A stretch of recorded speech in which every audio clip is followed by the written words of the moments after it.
You likely dropped a coin into a meter today, or tossed one to the bottom of a bag and forgot it. For over 200 years, these small metal discs have been the most mundane, reliable parts of American commerce and daily life. But before it reaches your hand, that coin survives an industrial gauntlet. It is subjected to 1600-degree fire, chemical acid baths, and presses that deliver over 100 tons of crushing pressure. After more than 2 centuries of continuous production, that cycle is coming to a close.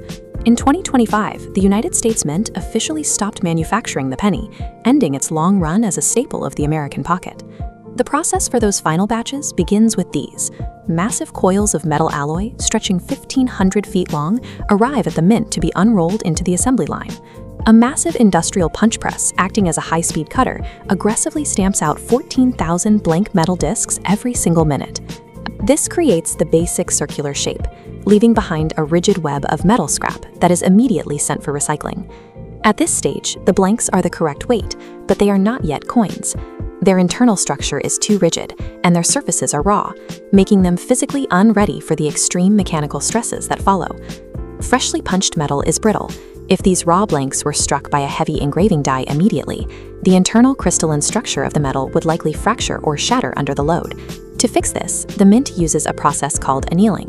The blanks are fed into a furnace heated to 1600 degrees Fahrenheit. This intense heat allows the internal pockets of tension in the metal to relax, making the disc pliable enough to accept a design. The coins emerge from the fire without any scorching or discoloration. This is because the furnace is an entirely oxygen-free environment. Without oxygen to fuel oxidation, the metal stays bright despite the extreme temperature. However, high heat creates a logistical risk. Still hot, softened metal can easily fuse together, turning thousands of individual blanks into a single, useless block of solid metal. To prevent this, the blanks are immediately plunged into a quenching bath. This tank contains water mixed with industrial lubricants and citric acid, the same compound found in lemons, to keep the discs separate and clean. The citric acid performs a chemical scrub, stripping away the copper oxide that builds up during heating. This specific step is what produces the bright, reflective copper surface seen on a brand new penny. The blanks are now soft and clean, but they face a mechanical hurdle. Stamping them with 100 tons of vertical force would naturally cause the metal to spread outward like a pancake, losing its circular shape. Each blank is sent through an upsetting mill. This machine forces the disc through a groove slightly narrower than its own diameter, pushing the metal at the edge upward to create a small, raised rim. This rim is a critical structural feature. When the coin enters the striking press, the raised edge locks into place against a solid metal collar ring. This collar contains the metal, ensuring the coin maintains its exact diameter under the pressure of the strike. The actual strike occurs in a single, violent blow. Using heavy machinery based on designs like this antique French press, the mint applies between 35 and 100 metric tons of force to stamp both sides of the coin simultaneously. On denominations like quarters and dimes, this is also when the edge ridges are formed. These ridges were first used in ancient Greece to make coin clipping, the practice of shaving precious metal off the edges, immediately visible to the eye.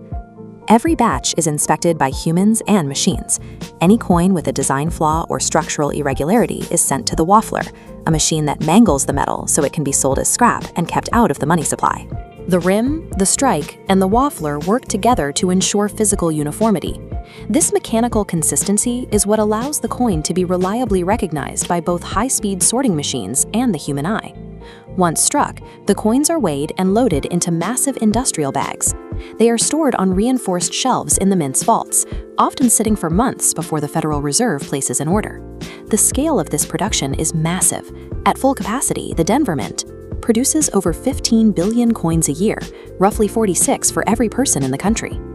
This chart shows the economic reality that ended the penny's production run.